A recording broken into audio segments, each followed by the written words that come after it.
전 세계가 숨을 멈춘 순간이 있었습니다. 빙판 위 고속 코너에서 충돌이 일어났고 한 한국 선수가 갈비 부위를 움켜쥐었습니다. 늑골 손상 가능성이라는 말이 곧바로 퍼졌고 남은 경기 출전이 어렵다는 전망까지 나왔습니다. 그런데 이상했습니다. 가장 먼저 달려간 의료진이 오히려 가장 조용했습니다. 왜 그들은 서두르지 않았을까요? 오늘의 승부보다 내일을 먼저 계산하는 방식이 있었던 걸까요? 지금 그 이야기를 시작하겠습니다.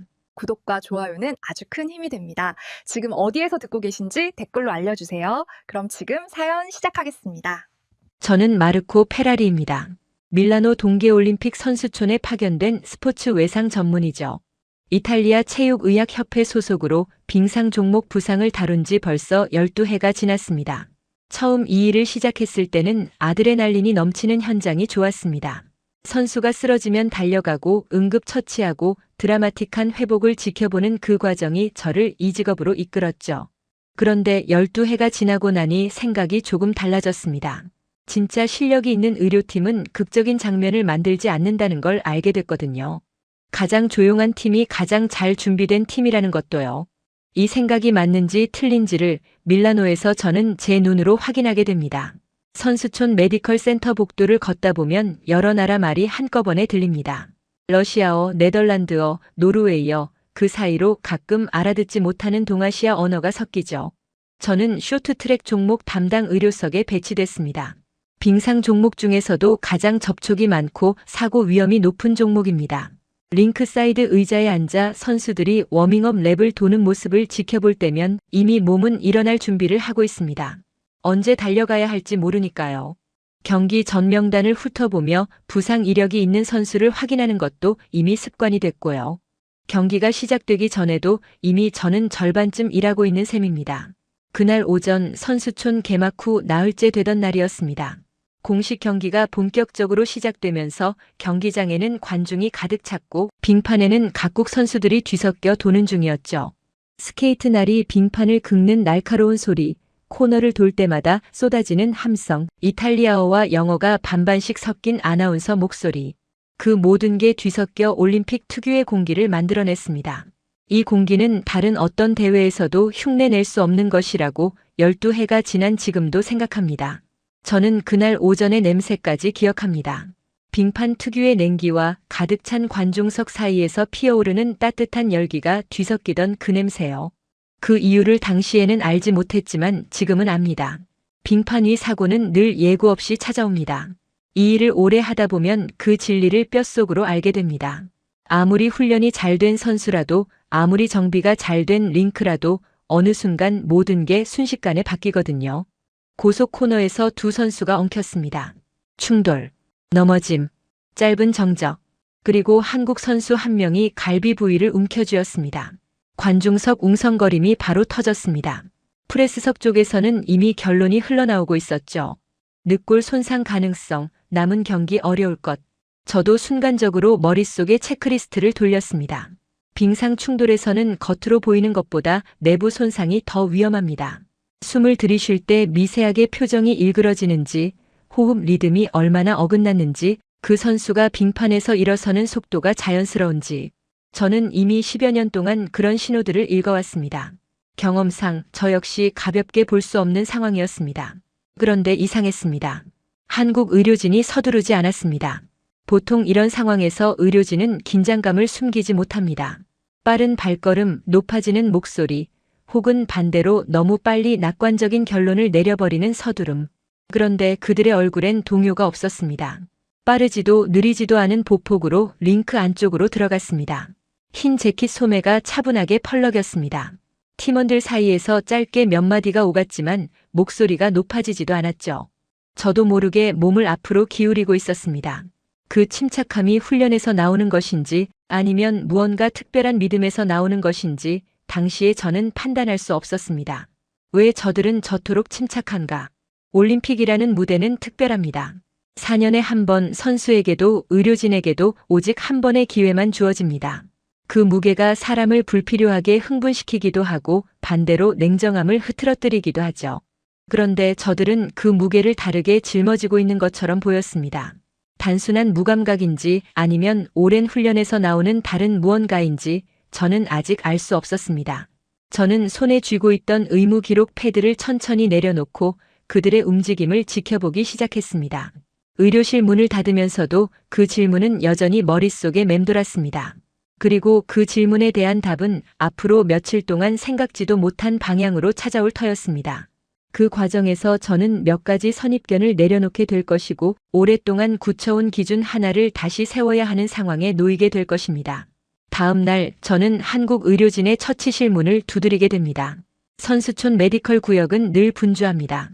복도 한쪽에는 테이핑을 받으러 온 선수들이 줄을 서고 반대편에서는 누군가의 MRI 결과를 놓고 두세 명이 머리를 맞대고 있죠. 냉찜 질팩 교체 소리, 의료용 카트가 바닥을 구르는 소리, 간간이 터지는 짧은 웃음소리. 그 모든 것이 뒤섞여 메디컬 구역만의 리듬을 만들어냅니다. 저는 이 리듬에 이미 익숙합니다. 그런데 그날 한국 의료팀이 자리한 처치실 쪽은 소리가 달랐습니다. 낮았습니다. 아니, 정확히는 절제돼 있었습니다. 올림픽 메디컬 구역에서 이렇게 차분한 분위기를 유지하는 팀은 흔치 않습니다. 저는 복도 중간에 멈춰서서 그 소리의 부재를 잠시 들었습니다. 무언가를 확인하러 가야 한다는 생각이 들었습니다. 그 생각을 밀어낼 이유가 없었습니다. 저는 전날부터 마음에 걸렸던 그 침착함을 직접 확인하고 싶었습니다. 팀 간 협진 요청이라는 형식을 빌려 처치실 문을 두드렸고 한국팀 수석 의료진이 흔쾌히 받아들였습니다. 문을 열고 들어서자 3명이 각자의 역할을 조용히 수행하고 있었습니다. 한 명은 선수 곁에서 호흡 체크를 하고 있었고 또 한 명은 갈비뼈 주변을 손끝으로 꼼꼼히 촉진하는 중이었습니다. 나머지 한 명은 태블릿 화면을 들여다보며 이전 경기 기록과 부상 이력을 확인하고 있었죠. 3사람이 따로 움직이는 것처럼 보였지만 실제로는 하나의 흐름 안에 있었습니다. 각자의 역할이 너무 자연스러워서 마치 오래전부터 반복해온 동작처럼 보였습니다. 저는 옆에 서서 그 장면을 지켜봤습니다. 과잉 반응도 성급한 낙관도 없었습니다. 선수가 통증을 호소하는 표정을 지을 때도 의료진의 얼굴은 변하지 않았습니다. 동요 없이 다음 동작으로 넘어갔죠. 그들은 괜찮습니다라는 말을 쉽게 쓰지 않았습니다. 대신 같은 촉진 동작을 3번 반복했습니다. 눌러보고 기다리고 다시 확인했습니다. 2번째와 3번째 확인 사이에 짧은 침묵이 흘렀는데 그 침묵이 이상하게 무게감이 있었습니다. 섣불리 결론을 내리지 않겠다는 의지처럼도 느껴졌습니다. 저는 그 침묵 안에서 무언가 훈련된 것이 있다는 걸 직감했습니다. 특히 수석 의료진의 말 한마디가 마음에 걸렸습니다. 촉진을 마친 뒤 그가 선수에게 조용히 말했습니다. 지금보다 내일이 더 중요합니다. 짧은 문장이었습니다. 선수는 고개를 끄덕였고 표정이 조금 풀렸습니다. 저는 그 장면을 보면서 손안에 들고 있던 펜을 꺼내 메모지에 그 문장을 받아 적었습니다. 왜인지 모르지만 그 문장은 단순한 위로가 아닌 것 같았습니다. 진단의 언어처럼 들렸다고 할까요? 혹은 오랜 경험에서 나온 원칙처럼요. 선수를 안심시키는 말이면서 동시에 팀 전체가 공유하는 판단 기준처럼 들렸습니다. 손끝에 무게라는 것이 있습니다. 같은 촉진이라도 손끝에 얼마나 많은 경험과 집중이 실려 있느냐에 따라 결과가 달라집니다. 저는 그걸 경력 초반의 스승에게 배웠고 그 뒤로 줄곧 중요하게 여겨왔습니다. 그런데 그날 한국 의료진의 손끝에서 저는 그것을 다시 보았습니다. 서두르지 않는 손, 확인하고 또 확인하는 손, 지금 이 순간보다 다음을 먼저 생각하는 손. 스포츠 의학에서 이것이 얼마나 중요한지는 이 분야에 몸담아 본 사람이라면 누구나 압니다. 하지만 알고 있다는 것과 실제로 구현하는 것은 전혀 다른 이야기입니다. 저는 그 차이를 그날 그 처치실에서 눈으로 확인했습니다. 처치실을 나오면서 저는 메모지를 한 번 더 들여다봤습니다. 지금보다 내일이 더 중요합니다. 이것이 단순한 위로의 말인지 아니면 이 팀이 움직이는 방식을 관통하는 원칙인지 저는 아직 판단할 수 없었습니다. 그러나 한 가지만큼은 분명했습니다. 이 팀은 무언가 다른 기준으로 일하고 있다는 것. 내가 지금껏 봐온 의료팀들과는 결이 달랐습니다. 정밀 검사 결과는 다음 날 아침 나올 예정이었고 그 결과가 이 팀의 판단을 증명할지 뒤집을지 그때까지는 아무도 알 수 없었습니다. 하지만 저는 이미 이 팀이 그 결과를 어떻게 받아들일지 궁금해지기 시작했습니다. 그리고 더 솔직히 말하자면 그 결과가 제 예상을 빗나가기를 속으로 바라고 있었습니다. 그것을 알게 된 건 검사 결과를 직접 마주하고 나서야였습니다. 그리고 그 결과는 저를 비롯한 모든 사람의 예상을 단번에 뒤집어 놓을 것이었습니다. 그리고 그 결과를 마주한 순간 저는 이 팀을 다시 보게 됩니다. 정밀 검사 결과는 오전 10시가 조금 넘어 나왔습니다. 저는 메디컬 센터 복도 끝에 있는 결과 열람실에서 한국팀 수석 의료진과 나란히 화면을 들여다봤습니다. 팀 간 협진이라는 명목이었지만 솔직히 말하면 저는 그저 궁금했습니다. 이 팀이 어제 손끝으로 읽어낸 것들이 영상 데이터와 얼마나 일치하는지 확인하고 싶었거든요. 좋은 결과가 나오든 나쁜 결과가 나오든 그 결과 자체보다 이 팀의 반응이 더 궁금했습니다. 그런 생각을 하는 스스로가 조금 낯설었습니다. 이 일을 12회 동안 하면서 결과보다 반응이 더 궁금했던 경우는 거의 없었으니까요. 결과를 보고 저는 잠시 말을 잃었습니다. 다행히 큰 구조적 손상은 없었습니다. 통증은 분명히 존재했지만 위험 수치는 예상보다 낮았습니다. 저는 이틀 전 충돌 장면을 다시 떠올렸습니다. 그때 제가 머릿속에서 돌린 체크리스트, 그리고 프레스석에서 흘러나오던 부정적인 전망들. 경험상 저 역시 더 나쁜 결과를 예상했었습니다. 그런데 실제 영상은 달랐습니다. 한국 의료진은 어제 촉진 단계에서 이미 이 범위를 짚어두고 있었던 겁니다. 그들의 손끝이 맞았습니다. 저는 그 사실을 인정하는데 조금의 망설임도 없었습니다. 그런데 제가 더 주목한 건 검사 결과 이후 이 팀이 보인 태도였습니다. 결과가 좋게 나왔다고 해서 분위기가 달라지지 않았습니다. 안도하거나 서둘러 복귀를 허락하거나 혹은 낙관적인 말로 선수를 밀어붙이거나 그 어느 쪽도 아니었습니다. 수석 의료진은 화면 앞에서 잠시 생각에 잠겼다가 조용히 말했습니다. 바로 복귀는 없습니다. 회복 프로토콜부터 시작합니다. 그 말과 함께 그는 태블릿을 꺼내 세부 계획을 펼쳤습니다. 호흡 제한 범위, 근육 안정화 시간, 그리고 다음 경기까지의 관리 일정. 항목들이 이미 빼곡히 채워져 있었습니다. 구조적 손상이 없다는 결과가 나오기 전에 이미 작성된 것들이었습니다.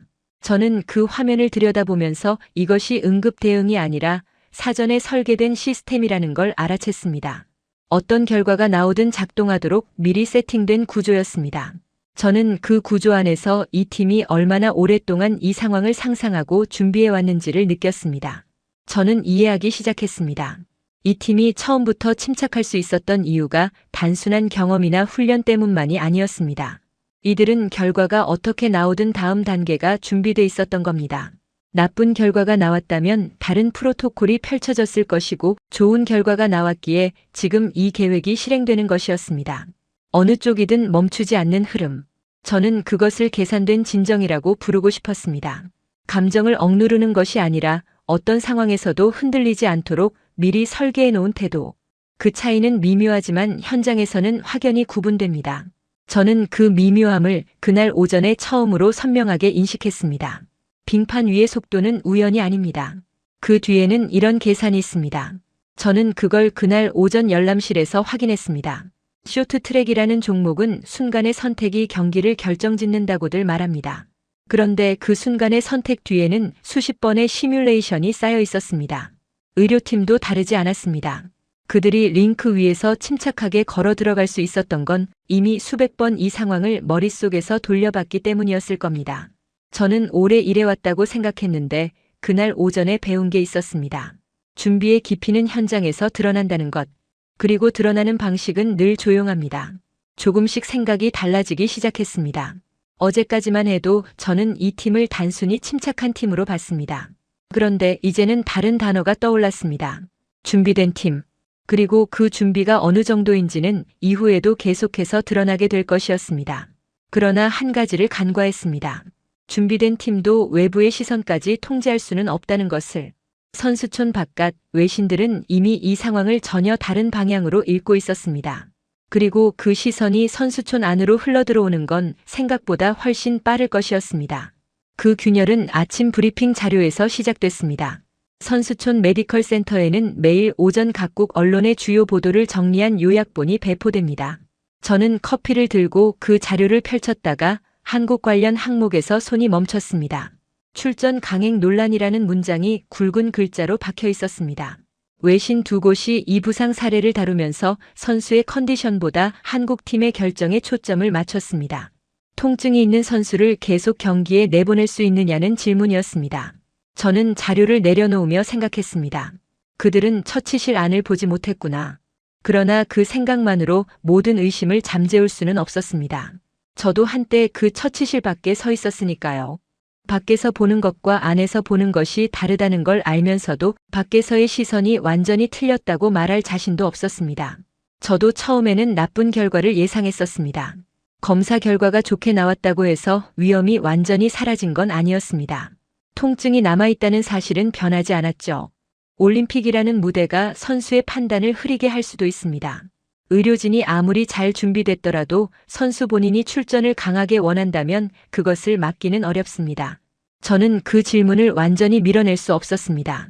회의적인 시선이라는 것은 때로 제자리를 지키게 해주는 추입니다. 그것을 무시했다가 나중에 후회한 경우를 저는 몇 번 본 적이 있었습니다. 선의로 내린 결정이 결국 선수에게 상처가 된 사례도 봤고요. 그래서 그 목소리를 섣불리 지울 수가 없었습니다. 메디컬 복도에서 마주친 타국 의료진 하나가 먼저 말을 걸었습니다. 북유럽 팀 소속으로 저와 두어 번 협진한 적이 있는 사람이었습니다. 통증이 남아있다면 쉬는 게 맞지 않나요? 출전은 무리일 수 있어요. 그의 말에는 악의가 없었습니다. 오히려 진심 어린 우려였습니다. 저는 즉각 반박하지 않았습니다. 왜냐하면 그 말이 틀리지 않았거든요. 통증이 있는 선수를 내보내는 결정은 언제나 논란이 될 수 있습니다. 그리고 그 결정이 선수의 미래를 위협할 수도 있습니다. 저는 잠시 흔들렸습니다. 이틀 동안 쌓아온 관찰과 인상이 단 한 문장 앞에서 흔들렸습니다. 그 흔들림은 오후까지 이어졌습니다. 저는 지난 이틀 동안 본 것들을 다시 훑었습니다. 처치실 안에 세 사람, 3번 반복된 촉진 동작, 미리 작성된 회복 프로토콜, 결과지에 나타난 수치들. 저는 그 수치들이 어느 정도인지 알고 있었습니다. 위험하지는 않지만 편하지도 않은 범위였습니다. 그 범위 안에서 출전을 결정하는 것, 그것이 배려인지 강행인지는 보는 사람의 위치에 따라 달랐습니다. 저는 그 어느 쪽에도 확신을 갖기 어려운 위치에 있었습니다. 안을 봤지만 전부를 본 것은 아니었으니까요. 이 일의 어려움이 거기에 있었습니다. 같은 정보를 보더라도 무게를 어디에 두느냐에 따라 결론이 달라지거든요. 올림픽은 한순간입니다. 그러나 선수의 경력은 평생입니다. 이 두 문장이 충돌하는 지점이 바로 이 사례였습니다. 한국팀은 지금을 선택한 걸까요? 아니면 미래를 선택한 걸까요? 저는 확신할 수 없었습니다. 처치실 안에서는 후자처럼 보였지만 결정 자체는 전자처럼 해석될 수도 있었습니다. 그 모호함이 저를 불편하게 만들었습니다. 어느 쪽에도 쉽게 기울지 못한 채 저는 그날 하루를 보냈습니다. 밀라노의 저녁 공기는 차가웠고 메디컬 센터 복도에는 아직 불이 켜져 있었습니다. 한국팀 처치실 쪽에서도 불빛이 새어나왔습니다. 그날 저녁 저는 메모지를 다시 꺼냈습니다. 지금보다 내일이 더 중요합니다. 이틀 전에는 이 말이 원칙처럼 들렸습니다. 그런데 지금은 다른 질문이 생겼습니다. 이 결정이 정말 내일을 위한 것인지, 아니면 지금의 압박이 내일이라는 말로 포장된 것인지, 그 답은 경기가 끝나기 전까지는 누구도 알 수 없을 것이었습니다. 그러나 다음 날 아침 재평가 결과와 함께 숫자가 먼저 말을 꺼낼 것이었습니다. 그 숫자 앞에서 회의적인 목소리들은 조금씩 말을 잃기 시작했습니다. 그리고 판이 뒤집히는 순간이 찾아왔습니다. 외신의 추측도 복도에서 들은 우려도 서서히 힘을 잃을 것이었습니다. 재평가는 다음 날 오전에 진행됐습니다. 저는 이번에도 협진 자격으로 동석했습니다. 한국팀 수석 의료진이 먼저 태블릿을 펼치고 전날과의 수치 변화를 항목별로 정리했습니다. 통증 수치 변화, 호흡 범위, 근육 반응 시간. 3가지 지표를 나란히 놓고 어제와 오늘을 비교했습니다. 저도 같은 화면을 봤습니다. 데이터는 안정적이었습니다. 어제보다 나빠진 항목이 없었고 2가지 지표는 오히려 개선됐습니다. 저는 그 숫자를 보면서 생각했습니다. 이건 우연이 아니다. 회복 프로토콜이 실제로 작동하고 있었습니다. 저는 이 팀이 이틀 전부터 이 순간을 계산하고 있었다는 걸 그제야 실감했습니다. 처치실 안의 조용함이 어디서 비롯된 것인지 비로소 이해가 됐습니다. 재평가가 끝나자 감독이 처치실로 들어왔습니다. 수석 의료진과 짧은 대화가 오갔습니다. 감독은 결과를 확인한 뒤 짧게 말했습니다. 출전 가능합니다. 계속 체크합니다. 그 말에는 조건이 붙어 있었습니다.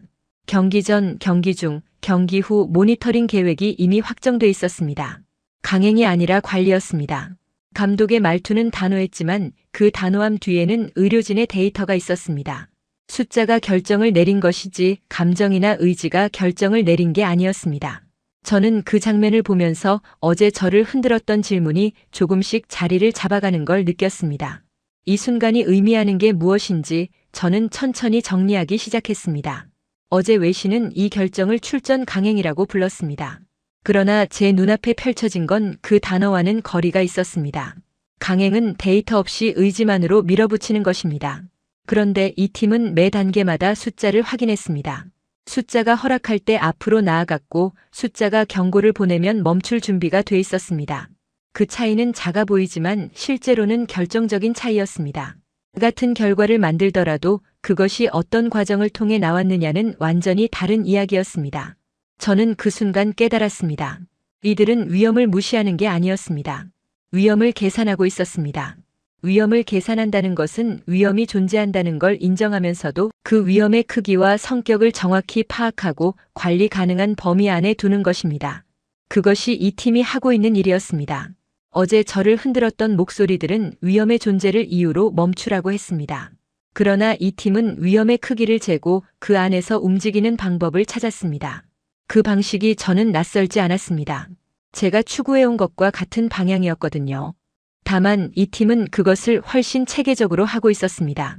같은 이상을 갖고 있더라도 그것을 구현하는 방식에서 차이가 난다는 걸 저는 그날 다시 배웠습니다. 외신의 추측은 점점 힘을 잃었습니다. 회의적인 목소리도 조용해졌습니다. 그것은 누군가가 설득했기 때문이 아니었습니다. 숫자가 말했기 때문이었습니다. 의료 현장에서 데이터가 갖는 힘이 그런 것입니다. 말보다 빠르고 감정보다 명확합니다. 저는 그날 오전 이 팀이 그 힘을 정확히 쓸 줄 안다는 걸 확인했습니다. 오랫동안 일해온 저도 그 순간만큼은 무언가를 배우고 있다는 기분이 들었습니다. 스포츠 의학 현장에서 배움은 언제나 예상치 못한 곳에서 옵니다. 국적과 무관하게 좋은 방식은 배울 가치가 있습니다. 판이 뒤집히는 순간이었습니다. 그러나 저는 그 변화가 완전한 것인지 아직 확신하지 못했습니다. 데이터가 안정적이라는 것과 경기 당일 링크 위에서 그 선수가 어떤 모습을 보일지는 다른 문제였으니까요. 숫자는 가능성을 보여줄 뿐 그것을 실현하는 건 결국 선수 자신이었습니다. 다음 날 경기 저는 트랙 옆에서 그 선수를 지켜볼 것이었습니다. 그리고 그 순간이야말로 이 모든 계산이 맞았는지 틀렸는지를 판가름하는 진짜 시험대가 될 것이었습니다. 경기 당일 저는 평소보다 일찍 트랙 옆 의료석에 자리를 잡았습니다. 이유는 스스로도 알고 있었습니다. 그 선수가 어떻게 나오는지 보고 싶었습니다. 데이터는 봤습니다. 회복 프로토콜도 봤습니다. 그런데 실제로 저 선수가 빙판에 서는 순간 몸이 어떻게 반응하는지는 숫자로 알 수 없었습니다. 저는 의사로서 객관적으로 지켜보려 했습니다. 하지만 그날 아침 제 안에는 객관과 기대가 뒤섞여 있었습니다. 사흘 동안 그 팀의 과정을 지켜봤기 때문이었을 겁니다. 이미 저는 단순한 관찰자가 아니었습니다. 이것이 이 분야의 어려움이기도 하고 묘미이기도 합니다. 그리고 그 묘미가 오늘 아침을 기다리게 만들었습니다. 링크사이드 의자에 앉아 선수를 기다리는 동안 저는 여러 번 시계를 확인했습니다. 워밍업이 시작되자 저는 그 선수를 눈으로 쫓았습니다. 링크를 도는 움직임, 코너를 돌 때의 무게중심, 호흡의 리듬. 저는 그 모든 것을 직업적으로 읽었습니다. 그리고 솔직히 말하면 안도했습니다. 표정은 담담했습니다. 움직임은 절제돼 있었습니다. 무모함은 없었습니다. 통증을 억누르면서 달리는 선수와 통증을 관리하며 달리는 선수는 다릅니다. 전자는 경기 중에 표정이 일그러지고 움직임이 점점 경직됩니다. 후자는 처음부터 절제된 상태를 유지합니다. 저는 후자를 봤습니다. 그 차이를 알아보는 건 이 일을 오래 한 사람만이 할 수 있는 일이었습니다. 그리고 그것을 알아보는 순간 저는 이 팀이 옳았다는 걸 조용히 확인했습니다. 사흘 동안의 긴장이 그 순간 서서히 풀렸습니다. 경기가 시작됐습니다. 저는 트랙 옆 의자에서 몸을 앞으로 기울이지 않으려고 의식적으로 노력했습니다. 그러나 결국 기울었습니다. 코너를 돌 때마다 저는 그 선수의 갈비 부위를 무의식적으로 확인했습니다. 통증의 신호가 있는지, 움직임이 비정상적으로 제한되는지, 어떤 신호도 없었습니다. 절제된 속도였고 계산된 레이스였습니다. 그 선수는 이기려고 달리는 게 아니었습니다. 완주하기 위해, 경력을 지키기 위해 달리고 있었습니다. 그 달리기가 갖는 의미를 저는 경기 중간에 알아챘습니다. 그리고 알아챈 순간 가슴 한쪽이 조용히 움직이는 걸 느꼈습니다. 훈련된 통제라는 말이 이런 것이구나 라는 생각이 들었습니다. 빙판 위에서 그것을 직접 보는 건 텍스트로 읽는 것과는 전혀 다른 일이었습니다. 그 순간 이틀 전에 들었던 말이 떠올랐습니다. 지금보다 내일이 더 중요합니다. 저는 그 문장을 처음 들었을 때 위로라고 생각했습니다. 그 다음에는 원칙이라고 생각했습니다. 그리고 경기가 끝난 뒤 저는 그것이 이 팀 전체가 공유하는 방향이라는 걸 이해했습니다. 그 선수의 달리기는 오늘의 메달을 위한 것이 아니었습니다. 다음 시즌을, 다음 올림픽을, 경력 전체를 지키기 위한 선택이었습니다. 그 선택을 가능하게 한 것이 의료팀이었고 그 의료팀을 신뢰한 것이 선수였습니다. 신뢰는 하루아침에 생기지 않습니다. 그것은 이 팀이 수년간 쌓아온 것이었습니다. 오늘 빙판 위에서 보이는 것들은 실은 오래전부터 만들어진 것들이었습니다. 그리고 그것이 이 팀이 다른 이유였습니다. 존경은 선언이 아닙니다. 인정입니다. 저는 그날 트랙 옆에서 말없이 그들을 인정하게 되었습니다. 이틀 동안 처치실을 들락날락하고 데이터를 함께 들여다보고 회의적인 시선과 흔들림을 겪으면서 도달한 인정이었습니다. 짧지 않은 시간이었습니다. 그러나 그 시간이 있었기에 인정의 무게도 달랐습니다. 이미 결론이 정해진 인정이 아니라 과정을 통해 얻어낸 인정이었으니까요. 저는 스스로 납득했습니다. 그것이 중요했습니다. 남에게 설득당하는 것과 스스로 납득하는 것은 출발점이 다릅니다. 저는 경기가 끝난 뒤 한참 트랙 옆에 앉아 있었습니다. 관중들은 이미 자리를 뜨기 시작했고 선수들은 대기 구역으로 빠져나갔습니다. 저는 방금 본 것을 정리하려 했지만 쉽지 않았습니다. 단순히 부상 선수의 출전 여부를 지켜본 게 아니었으니까요. 저는 하나의 철학이 현장에서 구현되는 과정을 처음부터 끝까지 지켜봤습니다. 그리고 그 철학이 선수의 몸으로 표현되는 순간을 봤습니다. 빙판 위에서 경력을 지키는 방식이 어떤 것인지를 이해했습니다. 그 이해가 어디로 이어질지는 다음 날 조용히 정리될 것이었습니다. 그러나 정리되기 전에 저는 이미 한 가지 사실을 알고 있었습니다. 이 팀과 다른 팀들 사이에는 눈에 잘 보이지 않는 차이가 있다는 것. 같은 도구를 써도 같은 데이터를 봐도 같은 결론에 도달하지 않는 이유가 거기에 있었습니다. 그것은 기술이 아니라 태도였습니다. 태도는 교과서에서 배우는 것이 아니었습니다. 수년에 걸쳐 체화된 것이었습니다. 그 차이가 무엇인지는 다음 날 아침 명확하게 드러날 것이었습니다.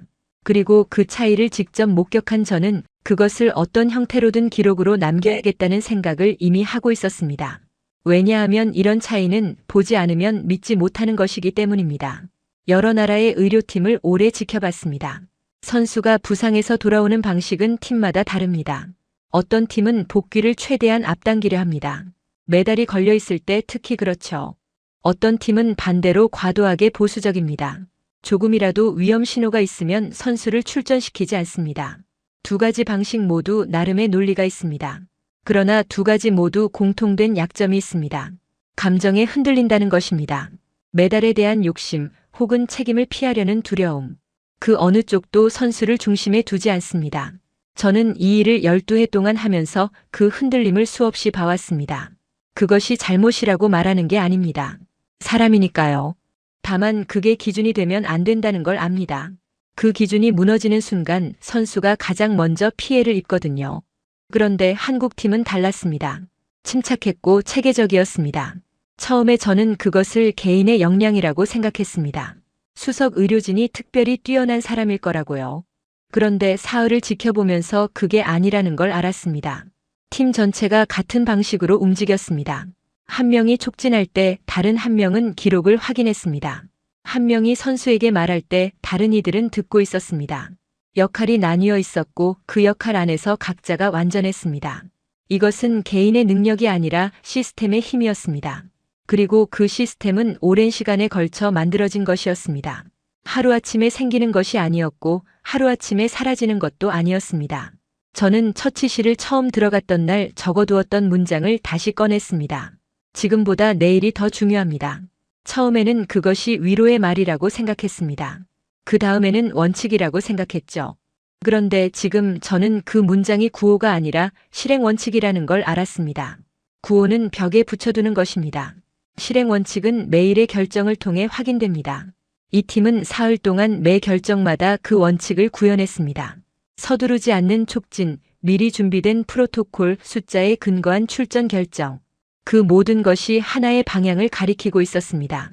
그 방향의 이름이 무엇인지 저는 이제 알고 있었습니다. 그들은 선수를 소모하지 않았습니다. 보호했습니다. 그 차이는 눈에 잘 띄지 않습니다. 소모와 보호는 겉보기에 비슷할 수 있습니다. 둘 다 선수를 경기에 내보낼 수 있습니다. 그러나 과정이 다릅니다.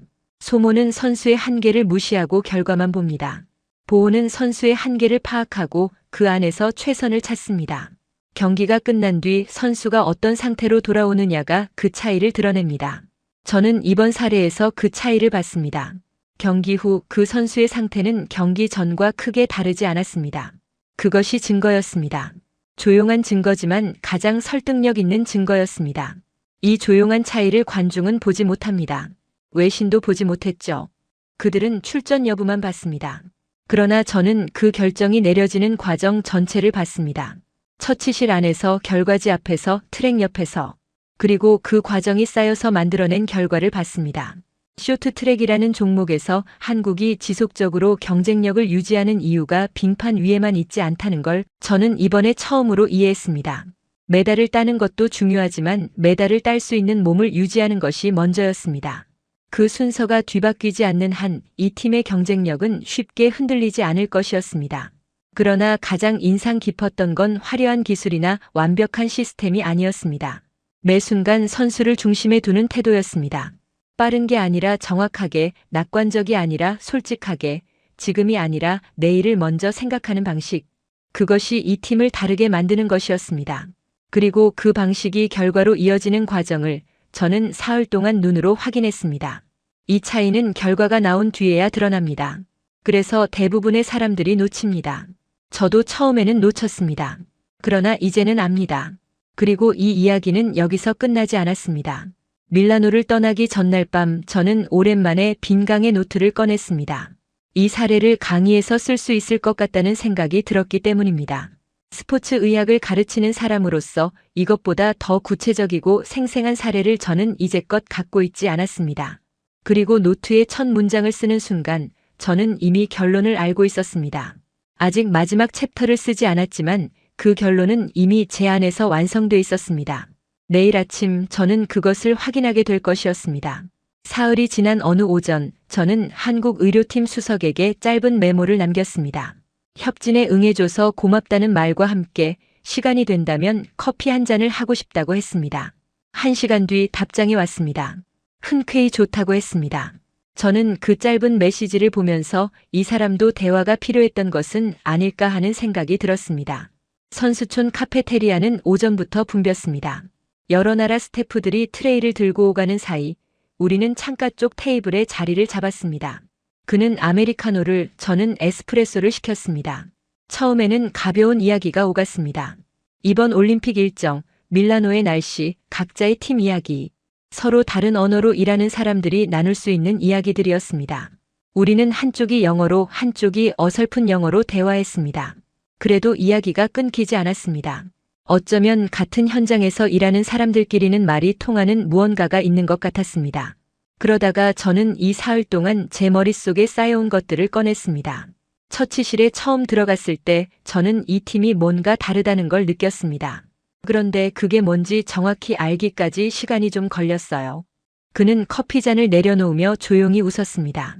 특별한 게 있다기보다는 그냥 이 일을 오래 한 것뿐이라고 했습니다. 저는 그 대답이 겸손인지 진심인지 잠시 생각했습니다. 그리고 진심이라는 결론에 도달했습니다. 오랫동안 같은 방식으로 일한 사람들은 자신이 특별하다고 생각하지 않습니다. 그냥 일상이니까요. 특별함이 일상이 된 사람들. 그게 이 팀을 설명하는 가장 정확한 표현이었습니다. 그리고 그 일상이 올림픽 무대에서도 흔들리지 않았습니다. 선수들이 의료진을 믿는 게 먼저입니까? 의료진이 시스템을 만드는 게 먼저입니까? 제가 물었습니다. 그는 잠깐 생각하더니 동시에 일어나는 것 같다고 했습니다. 선수가 믿기 시작하면 의료진도 더 잘할 수 있게 되고 의료진이 잘할수록 선수도 믿게 된다고. 처음 시작점이 어디냐는 중요하지 않다고 했습니다. 중요한 건 그 순환이 끊기지 않는 것이라고요. 저는 그 말을 노트에 받아 적으려다 멈췄습니다. 이미 외워지고 있었거든요. 밀라노에 있는 동안 이 말은 오래 남을 것 같았습니다. 저는 한 가지를 더 물었습니다. 이 방식을 유지하는 게 어렵지 않냐고. 올림픽이라는 무대에서 결과에 대한 압박이 클 텐데. 그는 잠시 커피잔을 바라보다가 말했습니다. 결과를 생각하면 흔들립니다. 과정을 생각하면 안 흔들려요. 단순한 문장이었습니다. 그러나 그 단순함이 오랫동안 단련된 것이라는 걸 저는 알고 있었습니다. 결과를 포기하는 것이 아니라 결과를 얻는 방법을 다르게 보는 것. 그것이 이 팀의 철학이었습니다. 그리고 그 철학은 입으로 설명하는 것이 아니라 사흘 동안의 현장에서 보여줬습니다.